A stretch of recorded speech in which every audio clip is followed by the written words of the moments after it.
Hi everyone, welcome back to another video from Gameplay Classic. In this video, I'm going to show you how to download and install Fishdom application on your iPhone.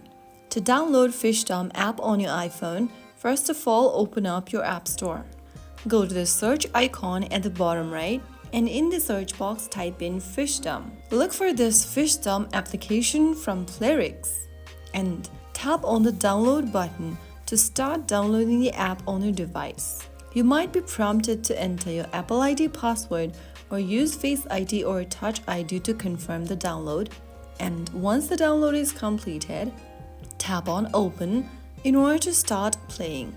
That is how you download the popular Fishdom epic fish puzzle game on your iOS device. If you found the video helpful, like, share and subscribe for more Fishdom tips and tricks. I will see you in the next video. Thank you for watching.